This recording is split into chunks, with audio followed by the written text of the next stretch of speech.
Welcome to the Sports Angle on PRConnectionsRadio.com, the voice of new media. I'm your host, Ian Rickelli. We have a fantastic show planned out for everyone watching around the world. And of course, I had to bring on someone very knowledgeable, someone who knows the world of sports. I've had you on the show before.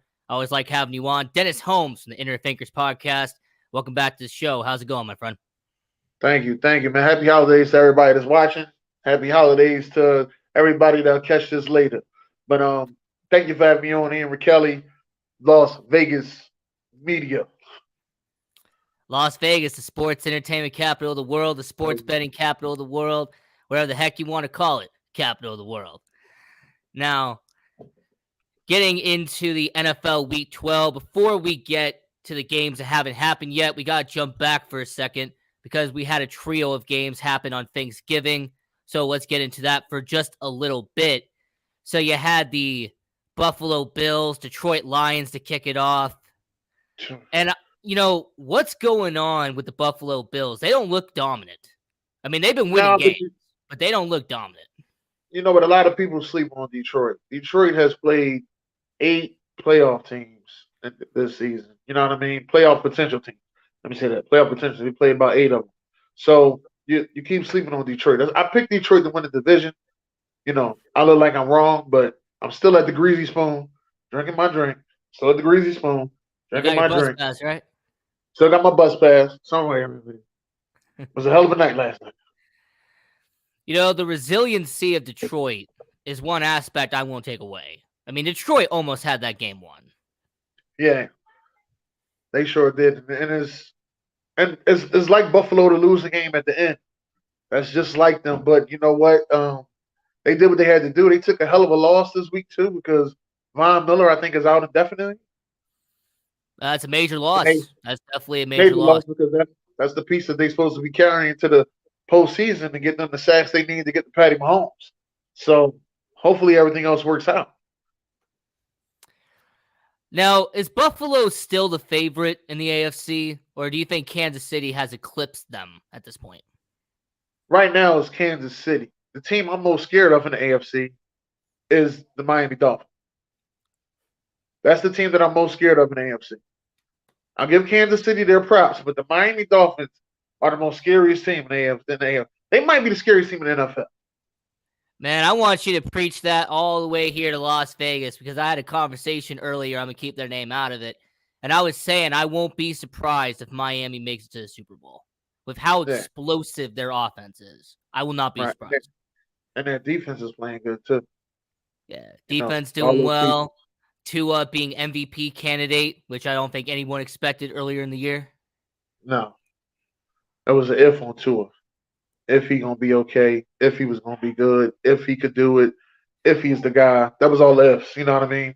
They gave him Tyreek Hill. Everybody say, oh, if you give him an explosive receiver like that, he's going to – no, that don't always mean that. Derek Carr got his guy. Look at the Raiders. Don't always mean that. Being here in Las Vegas, Devontae Adams, we'll talk about him later in the show. But yeah, definitely understand that. Tyreek Hill, best receiver in the NFL. I mean, Justin Jefferson may be a close second, but Tyreek Hill, definitely best receiver in the NFL. Tyreek Hill, Justin Jefferson, Devontae Adams, Stephon Diggs. Yeah, and then you might have to say Jalen Waddle. Hey, Penguin himself. Right. Now, the next game that happened, and also I want to point out in that Buffalo-Detroit game, they had one of the weirdest halftime shows. People have exposed a halftime show for not being on the field instead of it was on a sound stage, which everyone thought was weird. But anyway, just want to point that out. Now, the Dallas versus New York game broke a record for the most viewed NFL game in primetime. So 44 million viewers in the regular season. I think that's incredible. Right. Really shows how invaluable having a divisional matchup is on Thanksgiving. So what do you think about that in general? I mean, of course, it's the Dallas Cowboys, America's team. Of course, has to break that record. I think that's great. And I think I said this earlier in the chat. I was saying that, the Bills-Lions game was not too far behind them. That also broke records for that station. So what I told everybody is I wouldn't be surprised next season if the schedule maker said, hey, for the third Thanksgiving game, we're going to have the Bills versus the Giants for the third Thanksgiving game. I wouldn't be surprised with that. Well, you all know contractually, because they were the first Thanksgiving game, Dallas and Detroit always has to be there. But yeah, that third game with Third being game is Buffalo, up, New is York. up, is up in the air. Yeah. Yeah. It could be in Buffalo. Man, that'd be nice for Buffalo. Hopefully it don't snow all crazy, but that'd be beautiful for Buffalo. Yeah. Only had to bring up the contract thing because someone in the chat literally said, why is Dallas and Detroit always on Thanksgiving? Well, they were But the first they Thanksgiving deserve game. it. Yeah. Yeah, they deserve it too. They deserve it. They do a good job with it. It's not like it's super boring. You know, they may have a couple boring ones, but it hasn't been super boring. Hell, the crazy thing is, I remember watching the botch from Leon, or the fumble from Leon Lett, and I was thinking to myself, I was like, they was playing the Dolphins. And then, once you get so old, you start getting blank. I was like, but it was snowing. Well, it don't snow in Dallas. And it damn sure don't snow in Miami. But it snowed in Dallas that day, 1993. It snowed, and they left the retractable roof up. Hey, Leon Lett, the guy who made 2 memorable moments. Yeah. Yeah. He's forever gonna be known for those. But I used to like Leon Lett. Yeah. Now about the game itself, New York leading earlier in the game, and then the second half happened, and Brian Daboll showed why a lot of people thought he shouldn't be a head coach in the NFL. I mean, the Giants let their foot off the entire pedal in the second half. Yeah, they stopped going. I was watching this Giants podcast. I forgot their names, man. But I was watching with my guy June Pierre. I was watching the Giants podcast, and these guys were sitting there saying that we was going deep early. We was challenging Anthony Brown for the bum that he is. Why not keep going and go challenge him? Now I'm not gonna say that he's a complete bum, but I do understand where they're coming from. Like, go ahead and take that chance because it's either going to be your catch or a PI. That's it. Your chances over there is like 80-20. So I'll take that chance. So with both of these teams, Dallas picked up the victory. If you were a Giants fan, if you took the plus 10.5, you definitely had a nice payday with that Richie James touchdown late in the game. So Giants are in playoff contention. Cowboys are in playoff contention.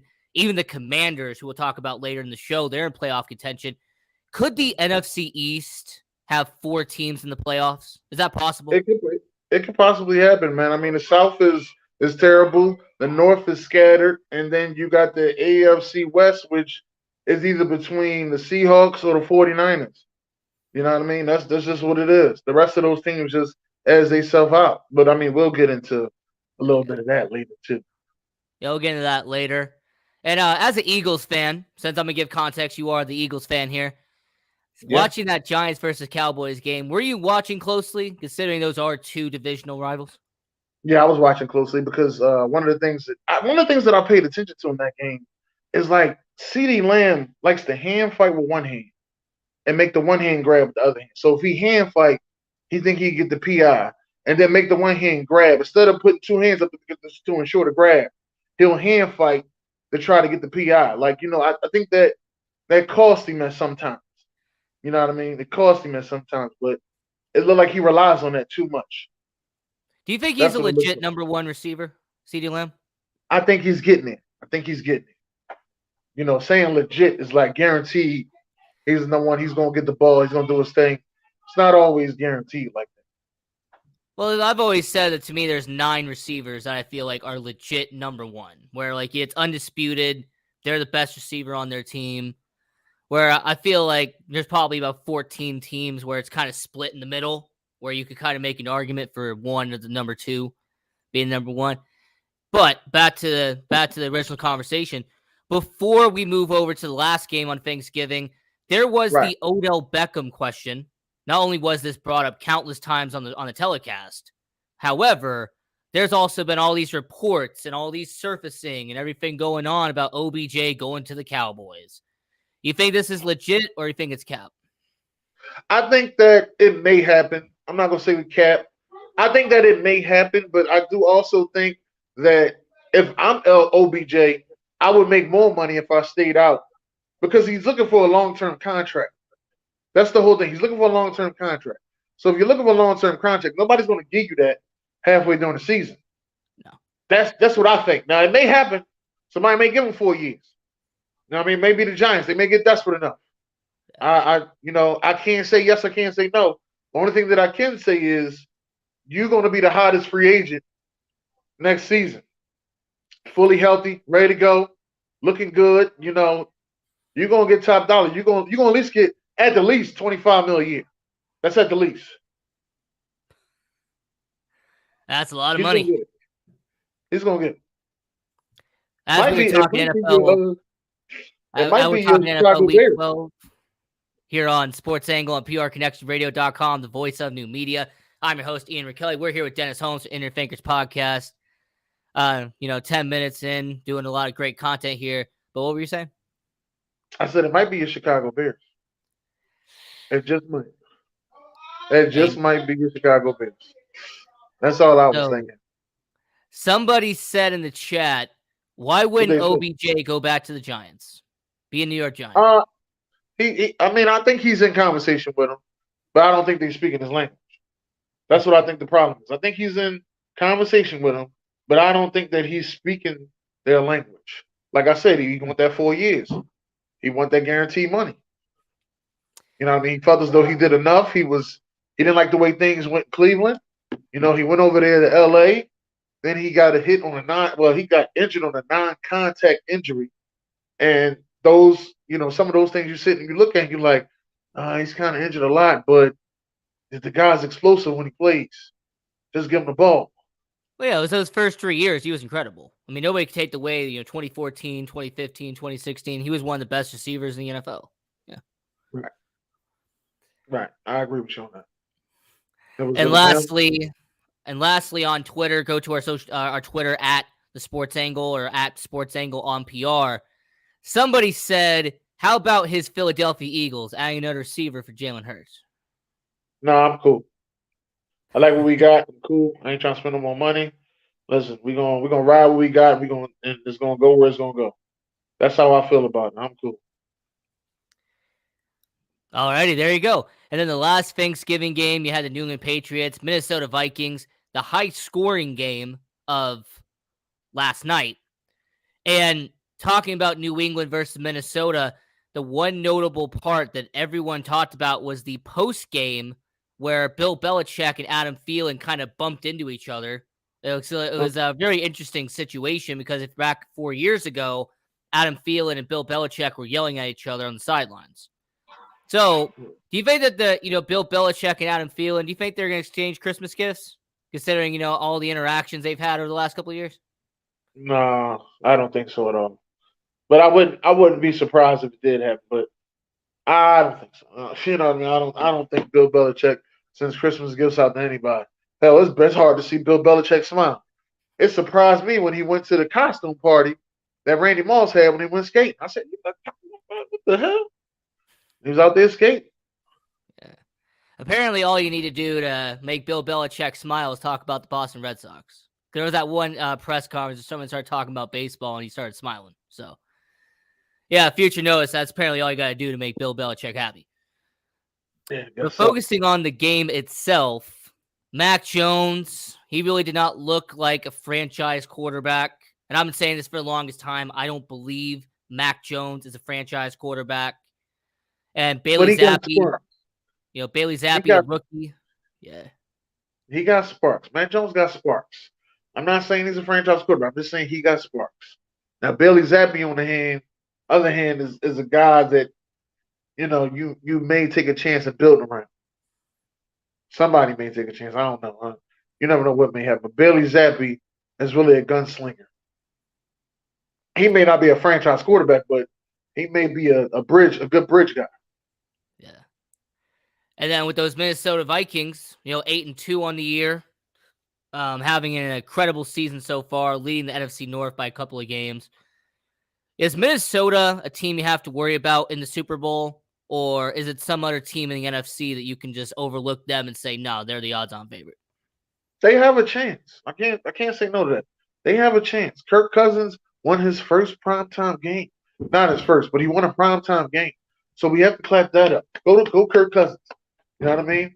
And, people always say, oh, he don't play well in primetime. Well, he played well that game. He had that one interception, but he played well that game. And they got the win. So give it to Kirk Cousins on what he did. Will Bill Belichick retire after this year, according to the chat? Maybe he's 70 years old, but it's like all he knows is football. He like him and Pete Carroll. They like Joe Paterno. Like all they know is football. Like that's all they know. And if you take that away from them, you'll break their heart. It's like Larry That's what Brown in I'm. basketball, right? Yeah, you're exactly. Whoa, that was a good one. Wow, that was a good one. That was a good one. I didn't even put that together. Wow. I mean, what is he, 87 years old? He's an assistant coach somewhere in college He's basketball? the coach in Memphis, helping Penny Memphis? Hardaway. Yeah. Now, getting into the picks for NFL Week 12, we're going to start out with a matchup as we're going to go down to Washington, D.C., or should we say Landover, Maryland, because I don't even play in Washington, D.C.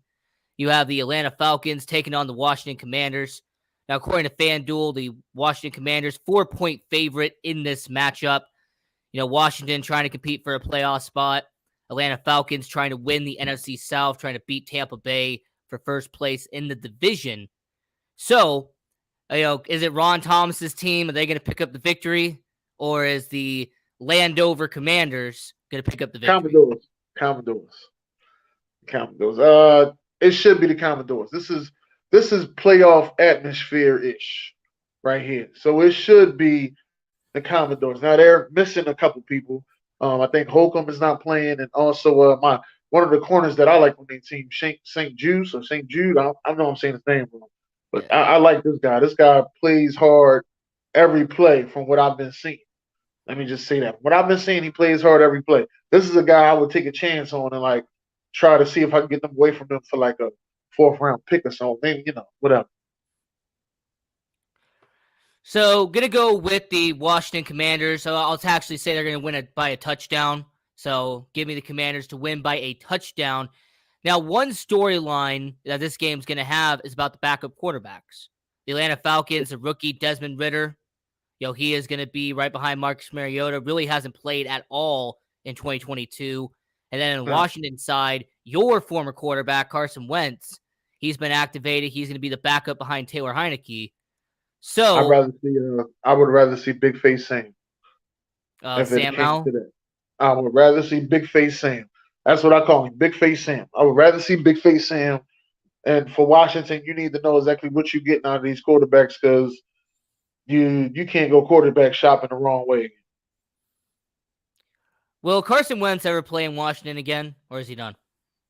I think he's done. Heineke has these guys responding on another level when he plays. Like they want to play for him. Wide receivers are in love. Running backs are running harder. You see the defense coming out a little different. I don't see that when Carson Wentz is there. I'm not saying, you know what? It ain't what I'm saying. You see it for yourself. You see it for yourself. Just something about Carson Wentz just got the team on the dub. I was going to say, as a former Eagles fan, you would know about Carson Wentz very well. Yeah, no hate on him. Not hating on. I used to hate on him. I'm not hating on him no more. I left the hate alone. I want him to do nothing but well. You know what I mean? But he's gonna have to get that spark back he had. As I used to say, he got to get that eye of the tiger back. Have a Rocky montage, maybe. Yeah, you got to get that eye of the tiger back. Yeah. He need Apollo Creed yell at us. Come on, Rock. That's what he need. He need one of those. There is no tomorrow. There is no tomorrow. There's going to have that one scene where they're running on the beach, having that montage of, just sprinting around. Yeah, of course. Yeah. So, moving from one Maryland team to another, we're going to go down to Jacksonville, Florida. Going to go down the coast. And you have the Baltimore Ravens taking on the Jacksonville Jaguars. Lamar Jackson taking on Trevor Lawrence. Baltimore, 3.5-point favorite in this matchup. So, Dennis, who do you have here? I mean, Baltimore trying to win that AFC North. Jacksonville, I don't even know what they're trying to play for at this point, but it's got to be something. So who's going to win this matchup? Jacksonville defense plays hard. Hard enough for Sunshine to get his stuff together to, rally up a touchdown. Jacksonville defense plays hard. I got to give them that. As they got your University of Utah legend out there. Devin Lloyd, yeah. That's right. And he's been playing pretty good. A lot of people don't have him in that defensive player of the year talk, but he's been playing pretty good. I'm going to give him that. He's been playing pretty good. He was well worth the pick. I'm going to say that. But Jacksonville, on the other hand, I think next year will be their year that they finally put it together. On the opposite side, for the Baltimore Ravens, their backup quarterback is University of Utah legend Tyler Huntley. I just want to point Oh, that out. Tyler Huntley, Utah legend as a backup quarterback. okay. And on that Jacksonville Jaguars, they have Philadelphia Eagles legend and Super Bowl winning coach Doug Peterson. So what do you think about his first year in Jacksonville? Like, what would you grade it so far? He's Deion Sanders said this best. If you win 2 more games than the last coach won last year, you're doing a good job. That's what Deion Sanders said. So if Coach Prime can say it, then I'm riding with Coach Prime. That's what Coach Prime said. I'm riding with Coach Prime. He won 2 more games than he won more than 2. He won more games than they did last year. So I'm riding with Coach Prime. I think Dougie P is starting to get his thing together. They may surprise Baltimore.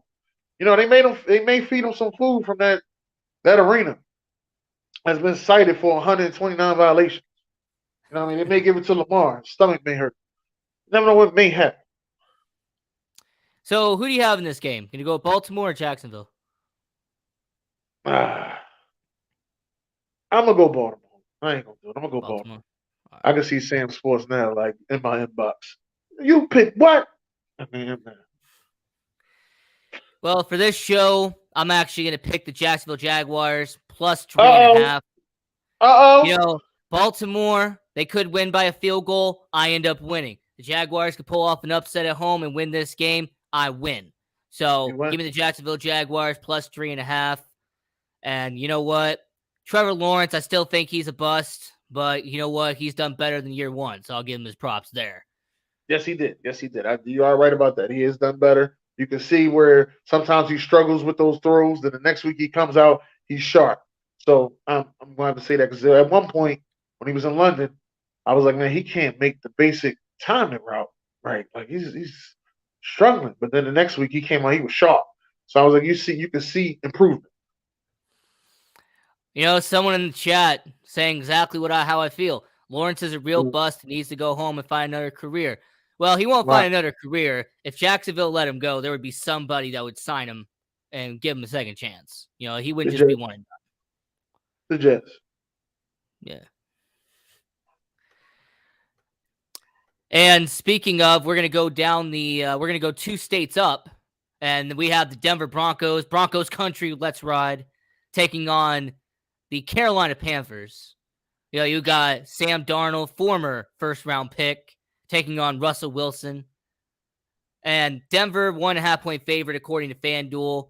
Now, I'm going to consider this my take a nap game, where no one's really going to care about this. I'm ready to sleep now. So somebody has to win this game. Dennis, who do you have? I would have took Carolina if P.J. Walker was playing. XFL University. legend, P.J. Walker? No, Temple University grad, P.J. Walker. I would have took the Panthers if P.J. Walker was. But I'm going to go with where your ass is at, Mr. Let's Ride. I'm going to go with him. He needs this win. Because the Bronco fans right now are crying. You had to see them in April. You couldn't tell them nothing. Super Bowl! Now they're like, ooh, crying. They don't even want to talk football. My question would be, who are Broncos fans? I can't find them. I know a couple of them. Well, you know what? You found him luckily, but I haven't. Chadwick George is one of them. You know Chadwick George. Oh, he's a Broncos fan? He's a Broncos fan. See how you didn't know all that together? Yeah. Broncos, Ohio State. Forgot his baseball team. I think it's the Dodgers. Funny enough, that person in the chat, what team will take the number 1 quarterback in the draft? Well, after this segment, we're going to do our NFL mock draft 2.0. Dennis will be here. We'll do a mock draft. That's going to be great, so stay tuned for that. Now, I'm taking Denver here, plus 1.5. Sierra's husband, he'll lead the Broncos to a victory.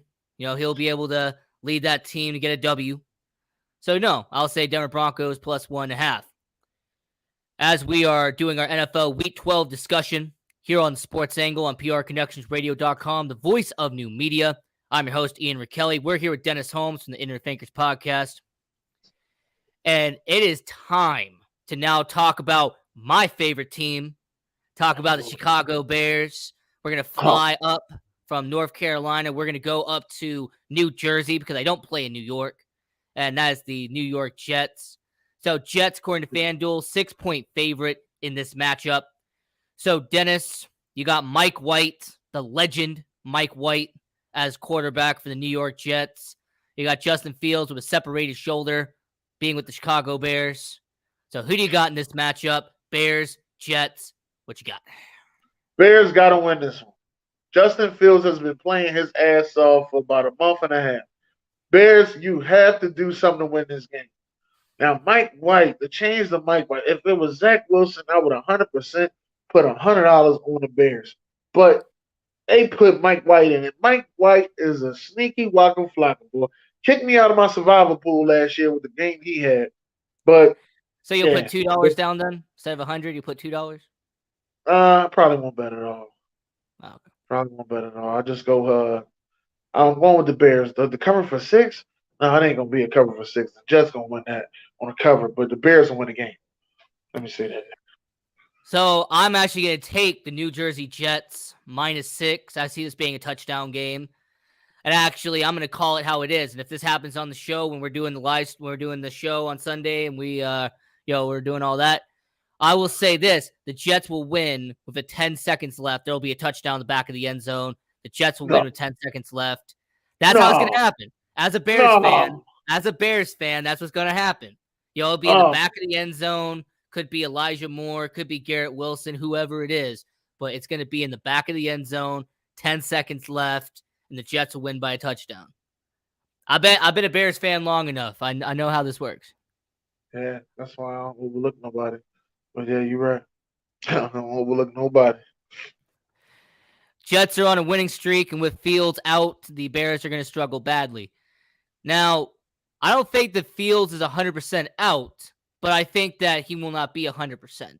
With that injury, he will not be 100% at full strength. Right. I agree with that. I definitely agree with that. So continuing our NFL Week 12 picks, we have the Cincinnati Bengals, Tennessee Titans. Cincinnati battling for a playoff spot, Tennessee leading their division by a couple of games. And FanDuel, interesting enough, FanDuel has the Cincinnati Bengals as a 2.5-point favorite in this matchup on the road. So are you going to go with Joe Burrow or are you going to go with Derrick Henry? I'm gonna go with Joe Burrow because he's getting back, Jamar Chase, and then he wore Jamar Chase jersey earlier this year. You know what I mean? LSU joint. So that's just the way I feel about that. Now, because they're playing at home, and because Derrick Henry is the best running back in the NFL, right? I'm going to go with the Tennessee Titans plus 2.5. Tennessee, when they're playing at home, they're playing at Nissan Stadium out there in Nashville. I believe that will get the job done on Sunday. So give me Tennessee Titans. Give me plus 2.5 here. They will finish what they started. Okay. Oh, Lord, this is another go-to-sleep game. Now, we are in Tennessee, so we'll move up a little bit to Ohio. And you have the Tampa Bay Buccaneers. You have the Cleveland Browns. This is going to be the last game for Cleveland before Deshaun Watson comes back against Houston. So Tampa Bay, 3.5-point favorite according to FanDuel. So Dennis, who do you have here? You're going to go with Tom Brady or are you going to go with Jacoby Brissett, the battle of two former Patriots? I got a feeling Nick Chubb is going to run the ball right down their throat. That's just the feeling that I got. But you know what? I'm going with Tampa Bay. I think this is the time they start to get their spark. They older, they know better. This is the time they start to get their spark. Start to get things going. 3.5. Yeah, they win by a touchdown. Yeah. They win by a touchdown. Give me Tampa Bay Buccaneers by a touchdown. Well, Tom Brady going up against Cleveland. He's not the same Tom Brady in his prime, but he still is Tom Brady. Tom Brady. So give me TB12. Give me Tampa Bay by a touchdown, and they will extend their lead over the Atlanta Falcons in NFC South. And Cleveland, they're just hoping Deshaun Watson shows up against Houston. That's all I got to say. Speaking of Okay. Houston, by the way, this is a fantastic segue. You have the Houston Texans going down to Miami. Now, Miami being a 14-point spread. In the NFL, when you see a 2-touchdown spread, that could be a trap. It could be. Yeah, that's usually dangerous. But I'm going Miami because they changed their quarterback.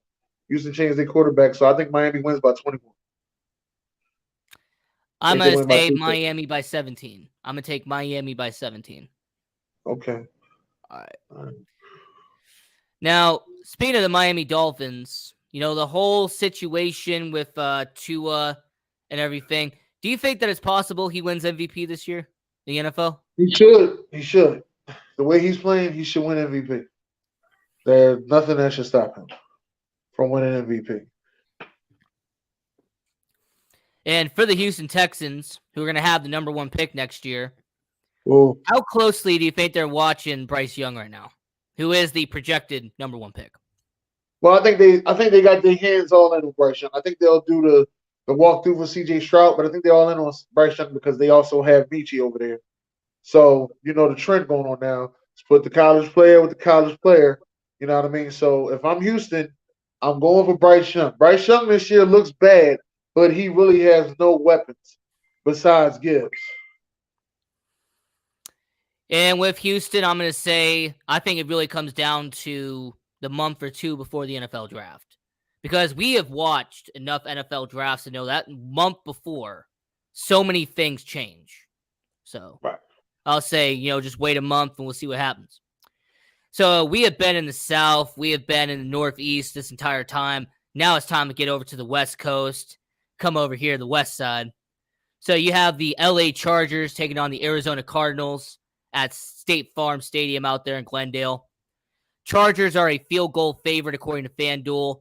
So Justin Herbert, Kyler Murray, who do you trust to win this game, Dennis? Justin Herbert, Kyler Murray. I'm going. You know what? I'm going with the Arizona Cardinals. I'm going with the Arizona Cardinals. I'm a true hater. I'm gonna stay hate. But listen, let me say this to all the people that think I just automatically hate Justin Herbert. Justin Herbert has been doing some good work with what he got. But in my eyes, you got too many weapons for you not to be in the playoffs. All right? You got 2 wide receivers that are lights out. You got a 3rd wide receiver that is sneaky in Josh Palmer. You have a running back who loves to get in the end zone and Eckler. You know what I mean? Yeah, your O-line was pretty good until I think Slater went out. Your O-line is pretty good. Your defense, you got the safety, the guard safety, let me say that, and Derwin James. And you had the best corner in the game till he went out.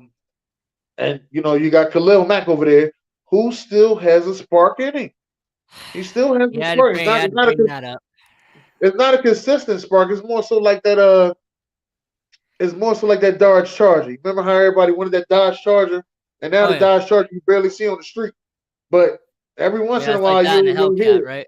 Yeah, Charger and the Hellcat. And remember everybody was hyped about a Hemi. Remember you had a Hemi engine. You know what I mean? That's Khalil Mack right there. That's Khalil Mack. You got to get that together. So is it possible that Justin Herbert is the modern version of Phillip Rivers? Because a lot of people forget that Phillip Rivers had so much talent around him in the beginning of his career. Yeah, well, not the same exact. I'm not going to say same exact. He doesn't have a LaDainian Tomlinson over there. Justin Herbert, to me, Austin Eckler is the equivalent of Brian Westbrook. That's what I've been telling people. He reminds me a lot of Brian Westbrook. Hard to tackle, can get in and out of any play, won't get you 1,000 yards rushing, but will get in the end zone and will, when he gets the ball, is very explosive. You know what, Brian Westbrook, I definitely respect that answer. I remember watching Brian Westbrook. He was an absolute beast out there in running back, out there for your Philadelphia Eagles. He definitely was the guy. So, right, he was the guy because we really didn't have no receivers like that until we got T.O. but he was the guy. And then when T.O. left, he still was the guy. So, yeah, but that's what he reminds me of. But Brian Westbrook, like, he's a guy you got to draft in fantasy, but he's not a guy that's going to get you a bunch of rushing yards, but he can almost get you 1,000, close to it. He's always close to 1,000 back. That's what he is. And your host, Ian Kelly, I'm going to go with the Los Angeles Chargers to cover here. I say they win by a field goal. And before we get into the last three matchups here, talking about the NFL Week 12 on Sports Angle on PR Connections Radio, the voice of new media. I'm your host, Ian Kelly. We're here with Dennis Holmes from the Ignorant Thinkers podcast. Staying with LA, you have the most lopsided spread. You have the Los Angeles Rams, Kansas City Chiefs, 15.5. And this is an NFL game. This isn't college football. 15.5. So, Dennis, what would you do? You know what, Ian? I'm going to keep it real with you. And I know you're going to say I wouldn't do it. There's a Vegas jinx. I would take Kansas City to win. And I would take the Miami Dolphins to win. And now I just need a third team. And I'll put $100 down. And it's guaranteed $650.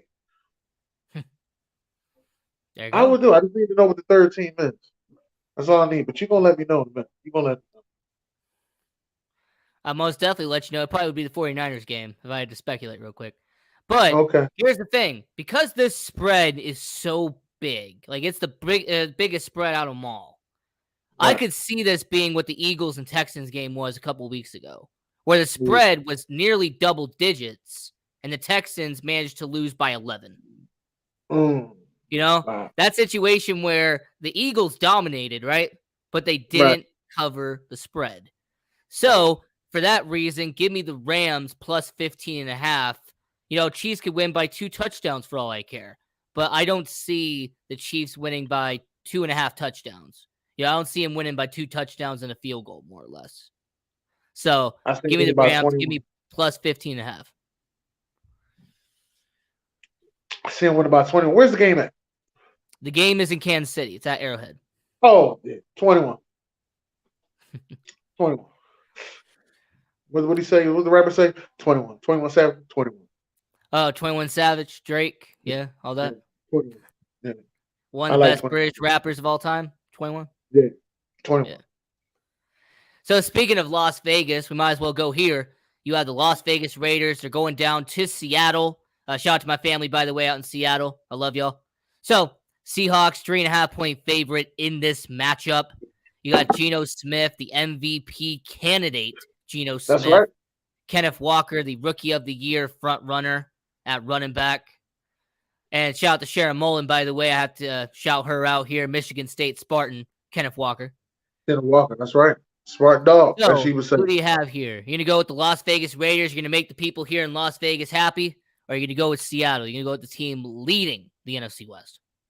I'm going to go with the Las Vegas Raiders. I think they found the spark. And I think they know what their identity is. I'm going with the Las Vegas. I think that their last-minute game that they won against Denver, I think that was their get-up game. Like, wake up. Let's go. Let's do it. I'm going with the Raiders. That might be my third That's a very smart move to go with the Raiders. But is it in Seattle? It's in Seattle. Yeah, it's at Lumen Field out there in Seattle. Yeah, I'm going with the Raiders. And, I respect the 12th man. My family out there in Seattle. I see the love and the appreciation they have for the Seahawks. It's there all around Seattle. So, people in Las Vegas, you got to have a villain, right? You got to have somebody to root and hate. Hey, you know what? I'll be that guy. Give me the Seattle Seahawks. Give me them win by a touchdown in this game. So give me the Seahawks by a touchdown. And I really like Geno Smith. I told somebody, I said if the Raiders were smart, you would use that option on Derek Carr and bring Geno Smith here to Las Vegas. If you were smart, that's what you would do. You'll bring Geno Smith. If I'm the Raiders, I got to draft the quarterback. If I get rid of Derek Carr, I got to draft the quarterback. And being the fact that I know one goes with the other, Devontae Adams, then I'm going to have to find a suitor for Devontae Adams as well. So I could kind of see the Raiders sending Derek Carr to Tampa Bay after Tom Brady leaves. And Tampa Bay also deals with Devontae Adams. Hey, what about for the Las Vegas Raiders? They bring in Lamar Jackson. They pay him all the money to be the Raiders quarterback. They could because you know what? now that I know that they got so many people lobbying for him, after we heard that story from was that Joe Rogan? No, that was Dana White. Yeah, Dana Dana White. White. He said what he said. I was like, what he got to do with this deal? Like, it just threw me off that he was part of the deal. I'm like, what does he got to do with this deal? But it was a Oh, two he's for a one. Las Vegas legend here. Yeah, he's Las Vegas. Yeah, it was a 2-for-1, and he actually negotiated the deal. Yeah, I can see it happen. Lamar, they get Lamar, sign him at $300 million. You know, but we're gonna see. We definitely will see. This is gonna be a very interesting offseason. Hey, for all the people watching around the world, the people watching in Las Vegas, let's make it happen. Lamar Jackson, $300 million. He comes to Las Vegas. He becomes a Raider. Silver and black. Shout out That's to Jay crazy. Will, by the way. I know you wouldn't like that, but hey, Jay Will, Lamar Jackson becomes a Raider. How about it? That's crazy. You got Lamar Jackson and Patrick Mahomes in the same division. Oh, that's gonna be too good. Both of them games gonna be in prime time. Both of them. And speaking of that next matchup that you would put on that, the 49ers 8.5-point favorite against New Orleans. Oh, so I already know my answer. That's my third. I'm glad you talked. I'm taking all three of those. Matter of fact, I'm putting that bet in right now. I'm glad you said that. That's my third. 10.5 points, and it is Andy Dalton. Shit. Oh, you mean former Bear Andy Dalton, the guy who didn't work out Chicago? Yeah. Andy Dalton. Yeah. Andy Dalton, give me the 49ers as well, 8.5-point favorite. Now, keep in mind that I have the 49ers. I have the Dolphins in the Super Bowl. All right, I have Dolphins, 49ers Super Bowl. That's what my prediction 49ers is another one of those scary teams. I can see the 49ers knocking somebody off on a high horse. I can see that. I can see the 49ers knocking somebody off. I can see the 49ers getting knocked off. And then it'd be the whole question again for another offseason. What are they going to do with Jimmy G? You know what I mean? So it's like, I can see both situations happen. I mean, I think the problem with the 49ers is the Trey Lance situation more than Jimmy G. I think the problem is that Trey Lance drafted him third overall, but he just hasn't developed into the guy. Yeah.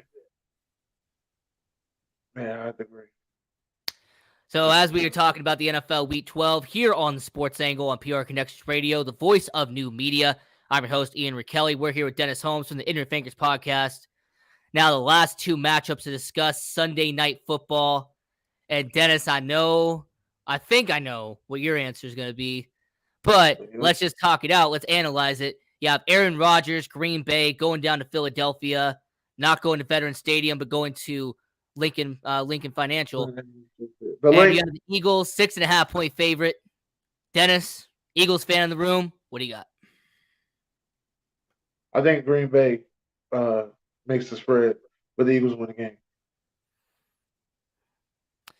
Hey, that comment on YouTube is interesting. No faith in Jimmy G to bring it home. I'm not a Jimmy G fan, but I'm telling you one thing about Jimmy G. He does manage the game well. He if it gets too crucial, he will lose the game only if it gets too crucial. But if it's right where he wanted to be, Jimmy G will bring it home, man. Porn star Jimmy is what Stephen A. Smith put it. But Jimmy G is a trailer hitch. Right, that's what I call him. I call him a trailer hitch because the team has to carry Jimmy G. I don't know, man. Okay. I'm with you, but I'm not 100% with you because I've actually seen him win some games. So I get you. And for all our people in Las Vegas, yes, the Vegas Golden Knights lost to Seattle Kraken.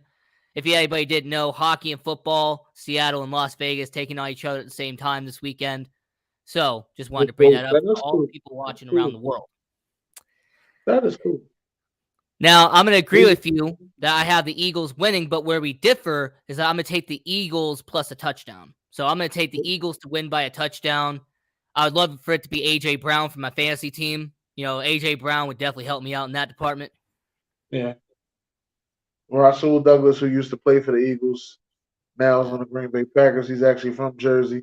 Shout out to June, always. June and Beat Analyst, always screaming out Jersey. He's actually from Jersey, Rasul Douglas. I can see him having a bone to pick when he plays us. We have a hard time stopping a run. So I want to know what we do against these two running backs.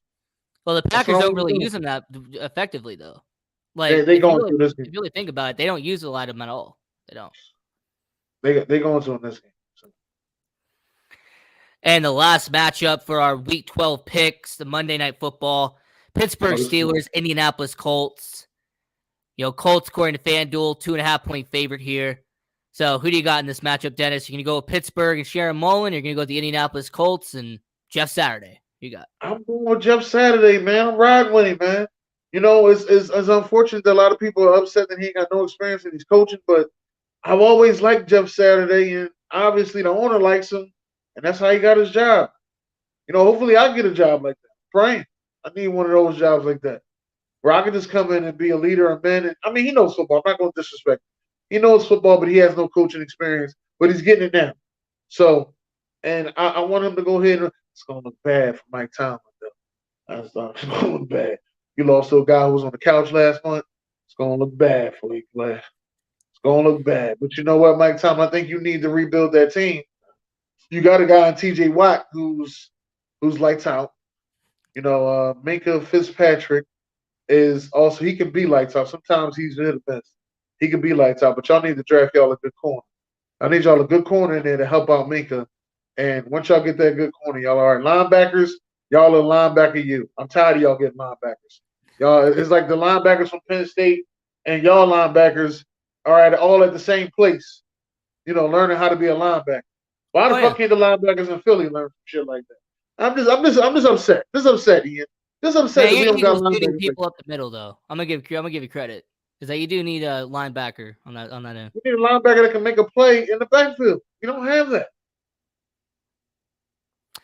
And even though Matt Canada is the offense coordinator that should have been fired in week 1, let alone week 12, I am confident in Mike Tomlin.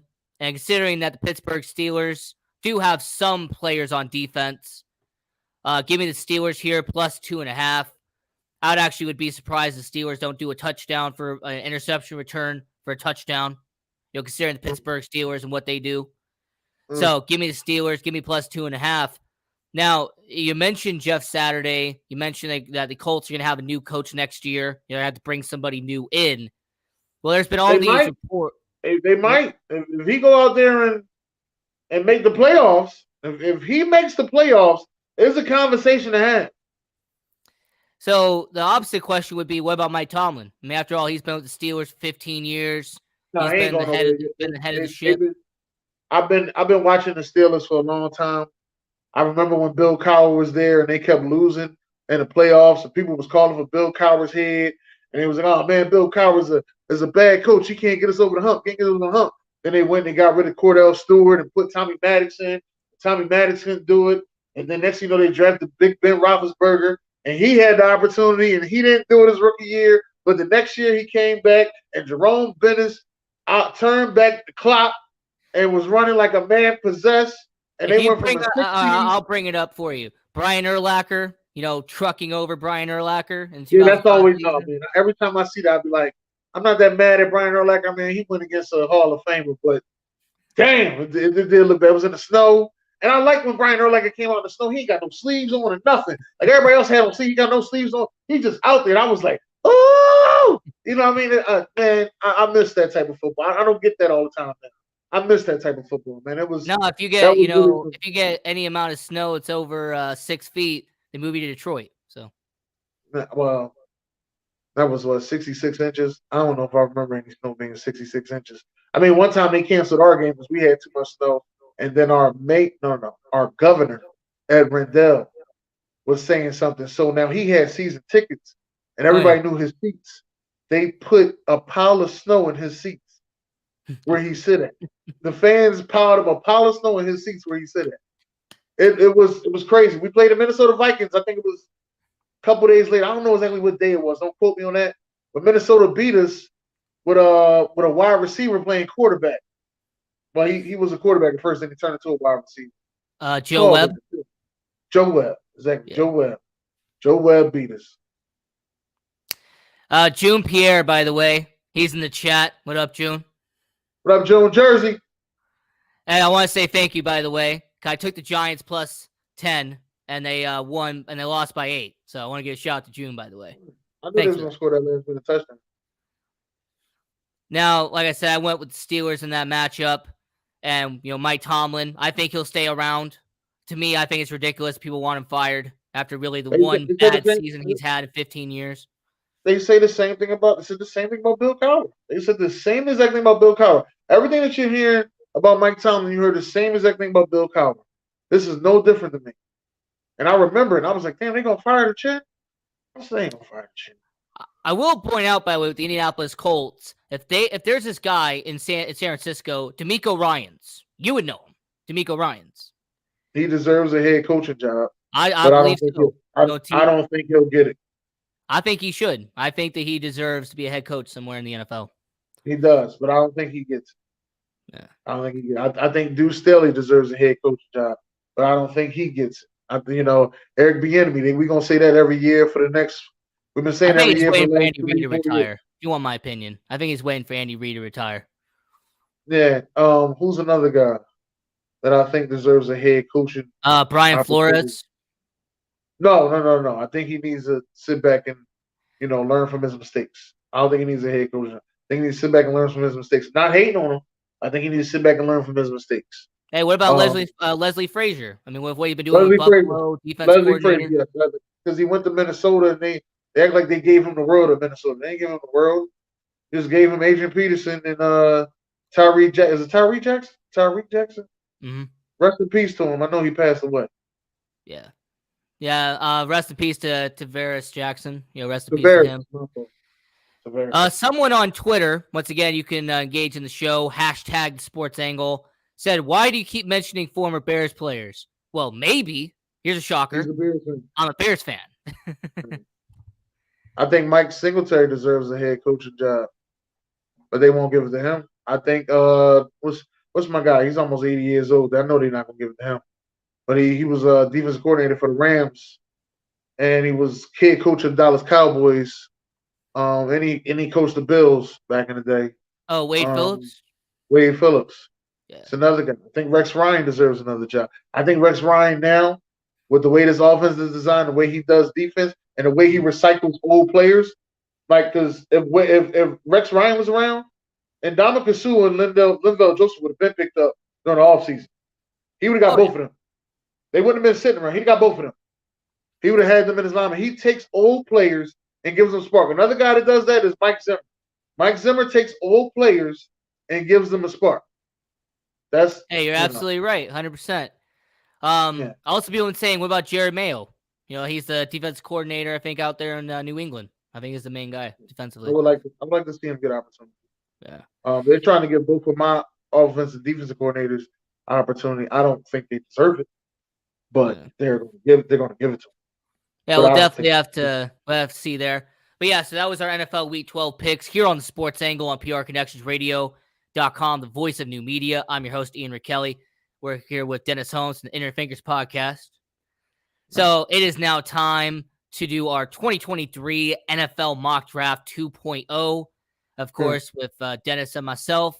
So how this is going to be done is that I will do my pick, and then I'll get your thoughts on it, if you agree, disagree, stuff like that. All right. So first pick, Houston Texans, Bryce Young, Alabama. I'm not saying it's a consensus, but I feel like Bryce Young is the better quarterback out of the trio that's supposed to go in the first round. Great pick. Let me just start with take on Bryce Young. Great pick. You seen him go from Heisman Trophy winner when he had weapons. Now you see him struggling and actually trying to make plays. To me, he reminds me of Russell Wilson. That's who he reminds me of. Mm-hmm. Reminds me of a Russell Wilson. So I would take Bryce Young, real slippery in the backfield and get away from, defenders, but also always has his eyes downfield to make a play. So that's my comparison on Bryce Young. If he could become a franchise quarterback for the Houston Texans, if he could be what Deshaun Watson was supposed to be, a long-term solution in Houston, I think that'd be fantastic. Yeah, I agree. Now, second overall pick, we might be at a disagreement here. I have them taking the best defensive player available, Will Anderson Jr. from Alabama. He's a great edge rusher. He can get off the side very quickly. He can get to the backfield. I think the Carolina Panthers building up that defense, them getting a veteran at quarterback, what they've been doing for the last 5 years, essentially. So I will say Carolina Panthers defensive end, Will Anderson from Alabama. Being the fact that the Carolina Panthers will have a new coach this year, if they didn't have a new coach, I was 100% with you on Will Anderson. being the fact that they will have a new coach this year, What they about Steve have to Wilks? take it. No, they're not going to give him the opportunity. He deserves it. Oh, he He definitely deserves deserves it. it. Yeah. He deserves it. I'm going out. There's another guy who deserves it, but they won't give him the opportunity. So I'll say Will Anderson will not go to the Panthers. I say that's C.J. Stroud, but I understand where you're coming from to go defense. Now, if Steve Wilks stays there, somehow, some way, they make a move in free agency to get a quarterback they believe in, I'm with you. All right, there you go. 2 picks down. Now, this one, being a Chicago Bears fan, I'm going to I be agree. completely biased here. Getting the guy from Northwestern, getting Skoronski, I think would be an excellent move. You need to protect Justin Fields. He's from Illinois, Northwestern. I think that'd be a perfect move for the Bears to bring in someone who represents Chicago. I agree, but he's a little slow. But I agree. You're a little slow, though. A little slow, but I agree. I All agree right. with you. And for all the people watching around Las Vegas, Nevada, the sports entertainment capital of the world, a lot of people have quarterback here, and I understand the logic for quarterback, but to me, you got to get to the quarterback. Max Crosby cannot be your only guy getting to the quarterback. So I think if you team up Jalen Carter and Max Crosby on the same defensive line against Patrick Mahomes, against Justin Herbert, Russell Wilson, that would be a great decision for the Las Vegas Raiders. Yeah, I agree with that. I like the pick. I like the pick. Something telling me he's going quarterback, but I like the pick. But yeah, see, that's the thing. Being here in Las Vegas, so many people are saying if Strode is available, the Raiders will take him. And to me, I just think you got to focus on defense first. Okay. All right, I agree with you. Now, next pick at 5, thanks to the Denver Broncos trading for Russell Wilson. Now, Seattle, I'm going to say this frontwards. I have them re-signing Geno Smith. I think that they will re-sign Geno Smith this offseason. He will be their quarterback. So I need to focus on building that defense. So defensive end Myles Murphy from Clemson would be the pick. However, I understand if someone does go quarterback here because of the fact that Geno Smith is a free agent. Only thing else I think I might go corner. I might take a reach. I might. That's about it. And, somebody might have noticed that I do not have CJ Stroud taken yet. 5 picks in. I don't have the second quarterback going off the board. It is until now, the 6th pick, Detroit Lions. I have them taking CJ Stroud from Ohio State. He would be the replacement for Jared Goff, who's clearly not the long-term answer for the Detroit Lions. So could you imagine Stroud-Williams connection? Having Jameson Williams, CJ Stroud, I think that'd be an excellent idea out there in Detroit. What do you think? I like it. I have to say I like it. I like it a lot. I like it. And here's these comments from the people at, at Las Vegas. They need offensive work. All right, look, the Raiders, you keep talking about offense, but if you can't get to the quarterback, your offense can't do squat. Yeah. So I respectfully disagree on that front. Now, moving down the line, Houston Texans, that 2nd pick they have in the 1st round. You got a quarterback. Now you got to get a weapon for him. So I say Quentin Johnston from TCU, they get a weapon for Bryce Young. I don't think they go back-to-back offense. They got 2 picks in the top 10. They ain't going to go back-to-back offense. They're going to get their defensive monster right here. I can't think of the guy's name. They're going to get a defensive monster right here. So, we'll see. But we'll see. I just don't see them going back-to-back offense. Absolutely. And then, going down the order, Jacksonville at 8, defensive tackle. They really need to, plug the middle out there in Jacksonville, get to the quarterback. So Brian Breesy from Clemson, I think, would be a good move. Okay. Pittsburgh Steelers, shout out to Sharon Mullen here. Once again, four defensive tackles. Is that 4 defensive tackles taken in the top 10? Yeah, having a defensive line is very important. I genuinely believe they got bad O-line issues. That's all right. I could see that. I could see that. They got bad O-line issues. Maybe they reach for a corner. I don't know. I can see them. The Ringo from Georgia. Kaylee Ringo. Yeah. Yeah, he's the best corner in the game. So that's the guy that I would reach for. But again, I see where you're going. And now your Philadelphia Eagles at 10. I look at it, and you need to go out and get somebody on the defensive side of the ball. That's the way I look at it. So I have Tyree Wilson from Texas Tech. You're having a guy come off the outside. Not bad. Not bad at all. Not bad at all. I like that pick. And continuing with the defensive side of it, by the way, this year is supposed to be a defensive-heavy draft. Arizona, they get a defensive end. Yeah. They get Isaiah Foskey from Notre Dame, kind of replaced J.J. Watt. He's on the back end. You don't think that they go up there to tight end? The main reason why I don't believe so is not only do they still have Zach Ertz under contract, but more importantly, the Arizona Cardinals, they really have spent a lot of money on the offense, but they're still trying to fix that defense. They're still trying to. So, Detroit Lions, I have them taking Ringo from Georgia. Wow! I think the Lions they get. Ooh. Ooh. Second year in a row, I think the Lions nail the first round of the draft. They took Williams and Hutchinson this year. Next year, if they take Ringo and Strode, I think that would be an excellent rebuild. That'd be a good thing. Ooh, you got me over here thinking that. Hold on, wait a minute now. Getting that bus pass, right? See, I had to get my cut from the greasy spoon. Now, going on to the Green Bay Packers, that tight end. I actually had the Packers taking a tight end here, Michael Mayer from Notre Dame. Because let's be honest, the Packers have a tradition of not taking a receiver when they got to. Right. Not even a tight end. So that's why I was like, I think they go defense there.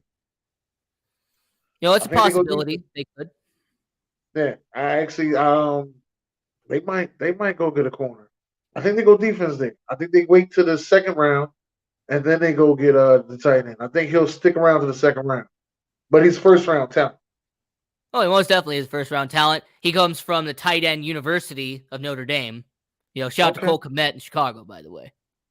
I thought it was Iowa, but okay. No, I would say Notre Dame. They have a slight edge over Iowa. Okay. Now, the next pick, Indianapolis Colts. They need offensive line help. I mean, their offensive line has been atrocious. Okay. I think they go wide receiver.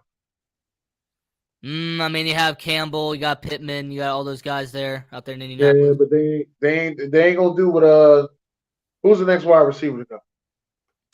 I would say that would be JSN from Ohio State. Oh, hell yeah. Plug him. Oh, hell yeah. I thought it was going to be the guy from University of South California. Oh, USC, Jordan Addison? Yeah, I thought it was going to be him. I actually would have the guy from Ohio State above him, in my opinion. I think that he's better overall. Okay. Ron Thomas, your Atlanta Falcons. I say that you get a defensive tackle from Baylor. Once again, you plug the hole on defense because that's what the majority of these teams need. They need a guy in the middle. I mean, that's really the biggest problem heading into this offseason. They do, but who's another linebacker that's out there? Because they got rid of their linebacker, Deion Jones. I'm sorry, Deion Jones. Yeah. They got rid of Deion I would Jones. say then Trenton Simpson from Clemson. Clemson. A lot of players. Yeah, Clemson has a lot of talent. Is going to go in this draft. What about the guy from Iowa? I think it's number 31 or 30. Oh, Jack Campbell. Jack Campbell. Yeah. Speaking of the charge that we talked about earlier, Justin Herbert, offensive line help. I think them getting an offensive lineman to protect Justin Herbert once again. Okay. I think they go middle linebacker. I think they go with the guy you talking about. Then they go middle linebacker. Alrighty. Patriots, they get a legacy guy, Joey Porter Jr. from Penn State. I think he goes. Yeah, I think he goes to the Patriots defensive back. Okay. All right. That ain't bad. Now, here's my surprise because I don't think he's a top 5 pick. I don't think he's a top 10 pick. I believe Will Levis should go in the middle of the first round. I do not believe he's a top 5 pick. I genuinely don't. To me, and a lot of people going to hate me for this, to me, he's Paxton Lynch. Oh, his comparison? Yeah. To me, he's Paxton Lynch to me. That's my comparison for him. He is Paxton Lynch. I think the biggest problem also is from 7 all the way to 17. There really is no team that needs a quarterback until Washington at 18. I don't think he goes to Washington though. I think he sneaks around and goes somewhere else. But it's all right. We'll see what's next. All right. Tampa Bay, they go defensive back. South Carolina, Cam Smith. Nice guy. He's a nice guy. Yeah, he is. That's a nice pick. Broncos, they continue trying to build around Russell Wilson so they get offensive tackle. What is his number? What's this guy's number? You know his jersey number? I don't remember, but he's the guy from Penn State. Olu Fashanu. I'm going to look him up. Look him up. Hold up. Now this one's going to be controversial. I know that you being a Tennessee guy, this is definitely going to be a hot take. Seattle Seahawks, their second first-round pick, they take Hendon Hooker from Tennessee. I think he don't go to the third round. But Really? I wouldn't be mad at that pick. Yeah, I don't think he goes because of the injury. Without the injury, he's a second-round talent. The whole thing about him that's not making him first-round talent is his age. And I know him and Kenny Pickett are the exact same age. So right, that's Kenny not Pickett, really. But, I just feel those age. And he's a one-read killer. That was his thing. He's an RPO one-read killer. He got to get better at reading the field. But I love him. I love Hendon Hooker. I love him. So continuing our 2022 NFL mock draft 2.0, I think the Jets taking Jaquan Roy from LSU. They go alongside with Quinn Williams. Quinn Williams is playing lights out now. I mean, lights out. Like he might get doing a 4-3. You have a two defensive tackles. I think that'd be perfect. I think Quinn Williams might get a $100 million contract. He very well could. Yeah, he definitely could. He's playing lights out. He's playing for a $100 million contract. Well, actually, it'd be $100 million plus now. But yeah. Cincinnati Bengals add another weapon for Joe Burrow. They get a tight end. They gotta go offensive line. They gotta go offensive line could be an option there. Yeah, good. They gotta go offensive line. I mean, well, if you get a good tight end, he is an extra offensive lineman. If you ask the Buccaneers, that's what they did with what you call him? What was that? 2 years ago, Gronkowski. They made him a left tackle mostly. They put him in the passing game a little bit. Very well. Could be a possibility out there at Cincinnati. I just feel like they need to add more to Joe Burrow. That's just what I see. They need to add more for Joe Burrow. Okay. June Pierre, shout out to you. I've been the Giants here. They get JSN from Ohio State. That would be great for them. Yeah, I mean, besides Kenny Golladay, $72 million contract. But they drafted three. Did they draft 3 wide receivers 3 years in a row? Am I tripping? I know they got Kadarius Toney. I know they took him. And what did they get the year before that? You could be right. You most definitely could be right. No, they got Thibodeau last year. Hold on, I'm tripping. All right. They got Thibodeau last year. Okay, all right. I was thinking, was it Minnesota then? I know they took Treadwell. I know they took Jefferson. No, that was a big gap. I'm talking about like 3 years. I thought the Giants took 3 wide receivers 3 straight years in a row, but it wasn't even 2. I was thinking about another thing. It'll be interesting to see what happens there. I'll look that up after the show. That'll be interesting. Now, continuing, the NFL, mock draft, Baltimore, Antonio Johnson, Texas A&M. The secondary really needs work out there in Baltimore. That secondary needs work. They got the guy from Notre Dame who's slow. Kyle Hamilton. Hamilton. Slow as hell, but that's Notre Dame safeties. They be slow as hell. But yeah, but watching plenty of those Baltimore games with you on Sunday, when we do that Zoom chat. Yeah, right. Baltimore needs help on secondary. I mean, okay, all right. Tennessee defensive end, Nolan Smith from Georgia. Once again, you gotta get the quarterback. I mean, that's really simple. You gotta get the quarterback. And now, what you got that monster in the middle who's also playing for $100 million contract, Jeffrey Simmons. He is a monster. So many players going for $100 million contracts, man. So many. Yeah, him and Quinn Williams. Those are 2 monsters. I hate to have to block them 2. See, they got size on them. You know what I mean? I'm not doubting Aaron Donald because Aaron Donald can move and he's strong as the hawk. Strong as the hawk, as Baca would say. He can move and is strong as the hawk. Yeah. But man, these two guys right here are size and disaster. That's what they are. Huh. Yep. They get $100 million. Both of them deserve $100 million. There you go. You heard it yourself. Now, Dallas Cowboys, I have Addison going here. So I got the Cowboys getting a receiver. I mean, mad as a motherfucker they get Addison. Yo, wow. So in this mock draft, I have the Cowboys taking a receiver. I have Giants taking a receiver. And then, well, Commanders take whoever. But, you know. I'm mad looking at this. I'm going to let you go ahead on. Oh. And yes, with me being a Pac-12 guy, Jordan Addison, I definitely would be biased towards that. He'd be great as a Cowboy. He definitely would. Yes, he would. Yes, he would. Buffalo Bills need to fix their secondary. So Brian Branch from Alabama. I mean, that safety core has been the weakest link in Buffalo. I think it's the linebacker. I think it's the DN. And they wouldn't spend so much money on Von Miller. Von Miller's out for the season now. So it's like, you need to go draft you a DN. And I know you did before. You drafted DNs before, but you just got to keep drafting the guys until you get them right. Edge rusher. That sounds like a very good strategy. Yeah. All right. Minnesota, they need to get to the quarterback. I mean, their pass rush really hasn't been at all effective. I think they get the safety. I think time is done. Smith, Harrison Smith was another slow ass Notre Dame safety, but he plays well in the box. He plays very well in the box. But I think his time is done, and I think you go get a safety to replace him. That's just my thought. There you go. Yeah, and then Kansas City Chiefs wide receiver. I mean, hell no, he going first round, not Boutique. Oh hell, yeah, Boutique. I can hear Jared now, not Boutique. I don't think he's a first round receiver, but the hype that came with him is the reason why he is. But he's first round talent, but it hasn't showed on the field. Right, I say back in the first round, like late first round, early second round. That's where I think he's a second round. I see two other receivers going before him, but I'm just gonna say, you know what? He deserves it. He might have a hell of a workout. He might have a hell of a workout. And he might interview very well. Now, but the amount of receivers I've taken in the last few years, I got 4 taken in the first round this year. So, right. And then your Philadelphia Eagles, I have defensive back.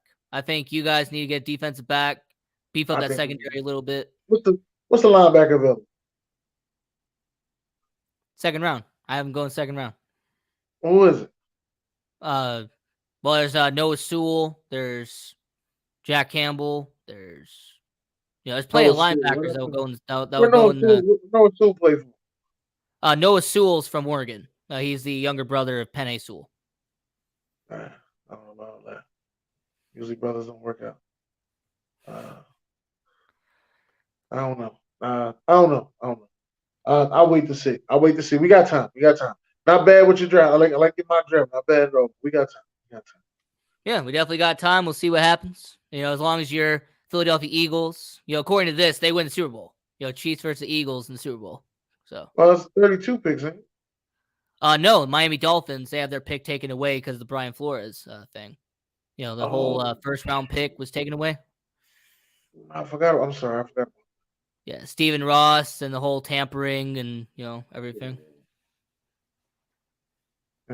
Dang.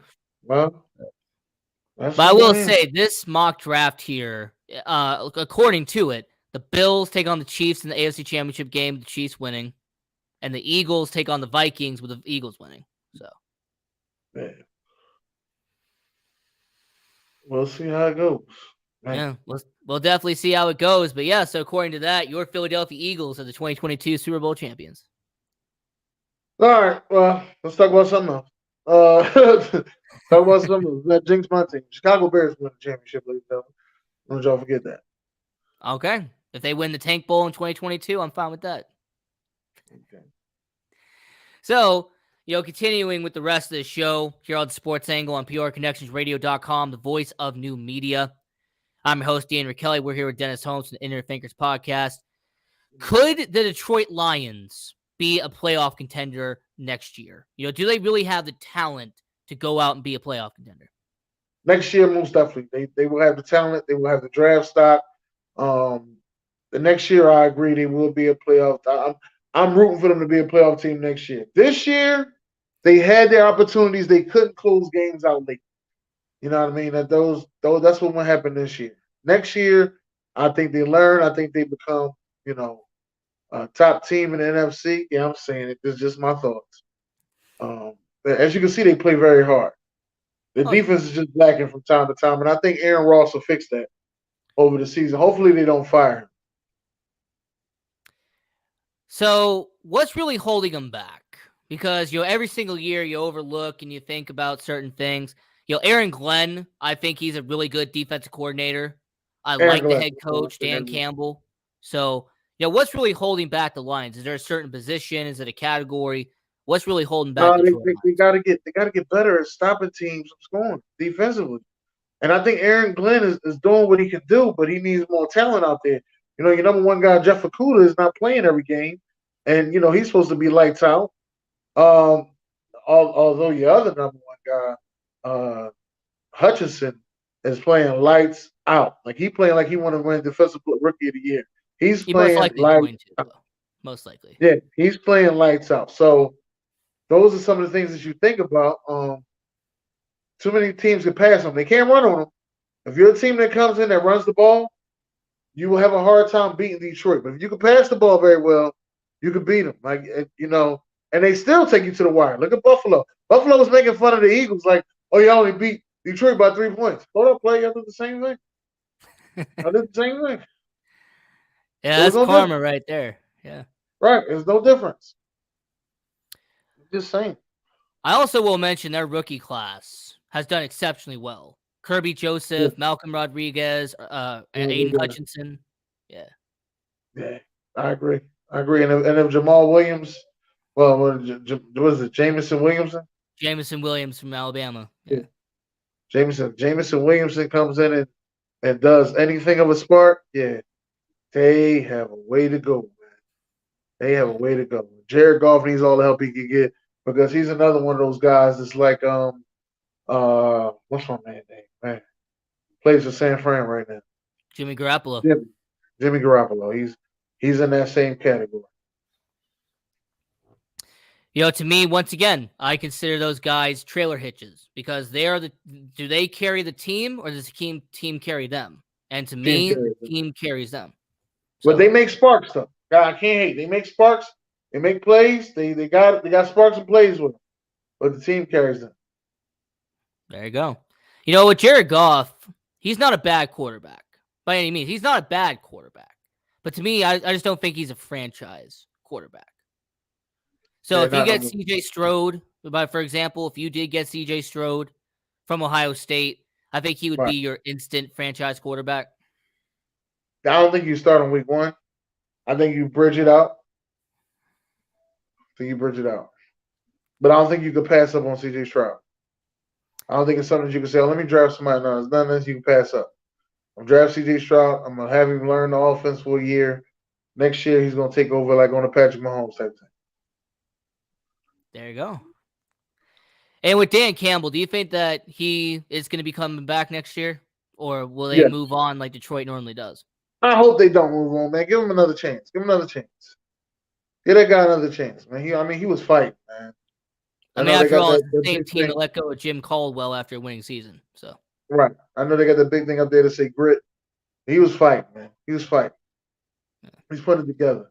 He's the coach that I will run through a wall for. So we were talking about this earlier. Once again, Jim Caldwell, I'm surprised he didn't get another chance in the NFL. That's another coach I'm surprised. He deserves it too. No. Hey, maybe he goes to the XFL and joins Rod Woodson. I don't know.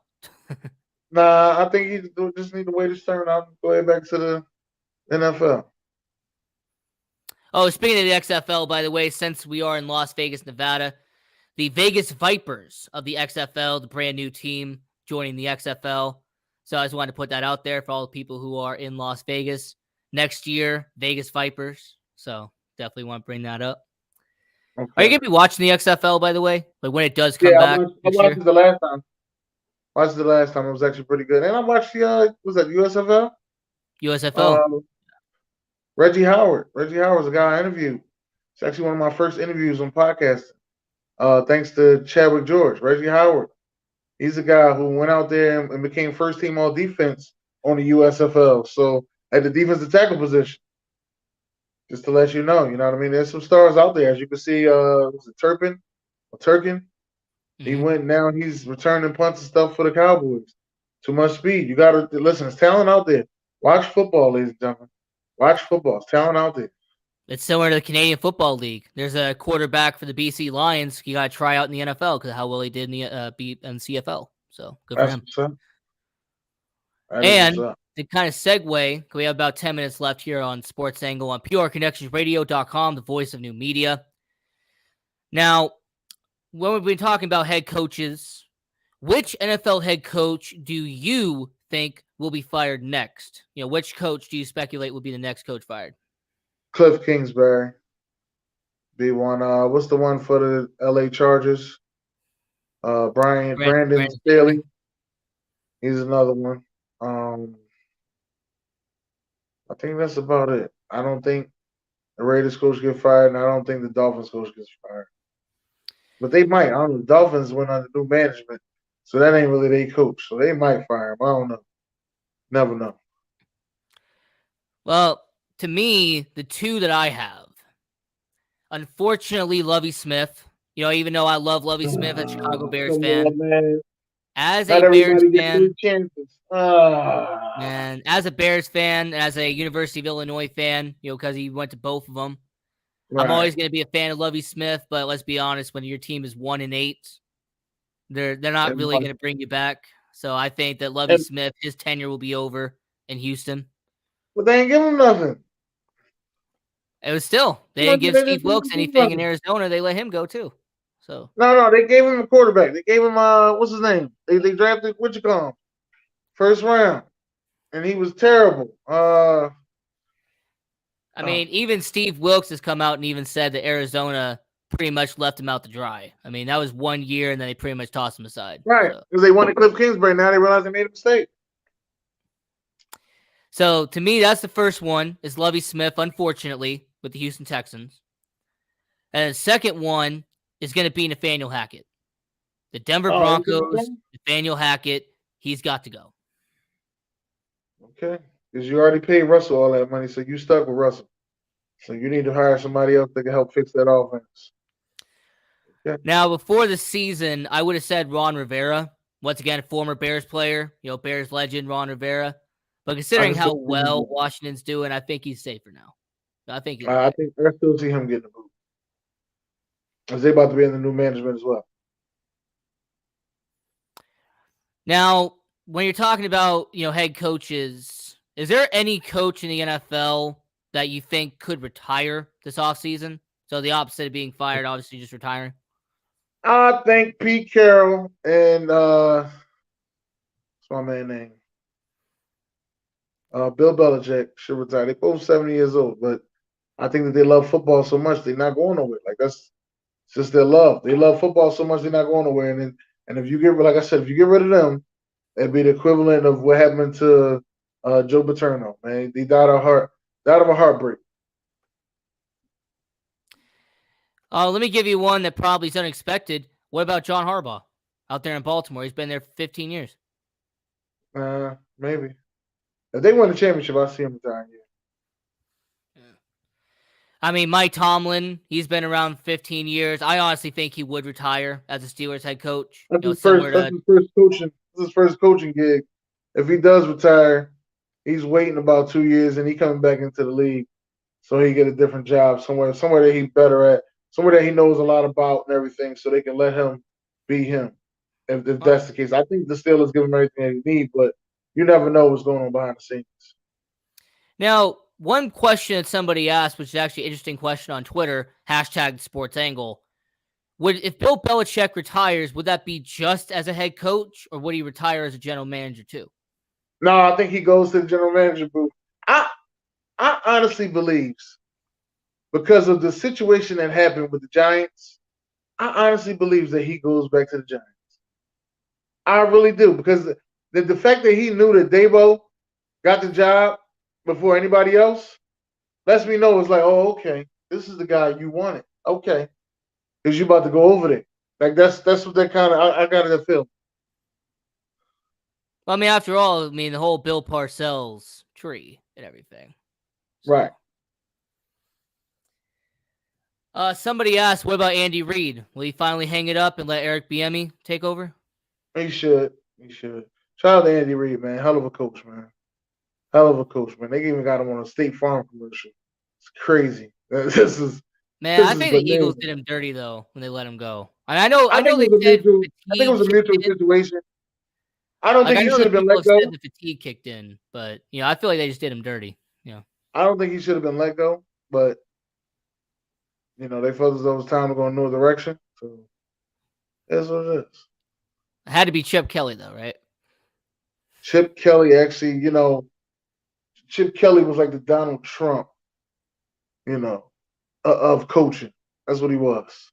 Came in, wanted to do things his way, wanted to do it the way he wanted to do it.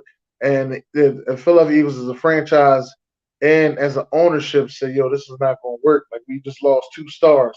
We just lost Deshaun Jackson and we just lost LaShawn McCoy. This is not going to work.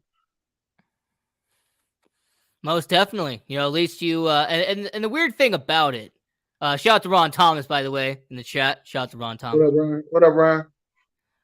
I did someone said that, well, they wanted to hire Andy Reid back, but they couldn't. So they hired an Andy Reid clone and Doug Peterson. The guy right. that, he was an offensive coordinator and all that. Yeah. That's right. I agree with that. They should have just hired Deuce Staley, but I don't know what that's about. I'll find out later. But yeah, they wanted Doug Peterson. Doug Peterson, I didn't like the hire at first, but Doug Peterson came in and he was a leader of men and he wanted to eat a little bit of ice cream. So that's how we got things done.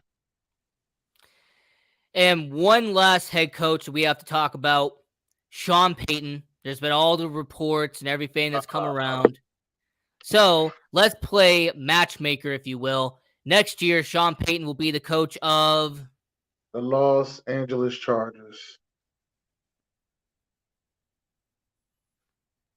Everybody's saying if he goes to the Los Angeles Chargers, it's going to be scary hours. I don't see it. I'm letting you know I don't see it. And maybe because I'm still a Chargers hater until the season is over, but I don't see it. But we will see. But I don't see it. Now, who I have Sean Payton going to is Sean Payton will be the head coach of the Indianapolis Colts. I think Sean Payton will be going to Indianapolis and taking over the reins there. We'll see. We'll see. After all, they'll pay him a lot of money to go. So he might go to Carolina Panthers. I mean, they did dump a Brinks truck for Matt Rule, who, by the way, congrats to him in Nebraska, apparently. So. Oh yeah, the corn Huskers. Oh yeah. Hope he doesn't disappoint like Scott Frost did. We'll see, man. We'll see. Speaking of which, how are those Temple Owls doing? Not so good. Not as the Tennessee Volunteers. We look bad too. But you know what? Tennessee Volunteers gave me a hell of a season, man. I'm gonna have my head up and I'm gonna appreciate them.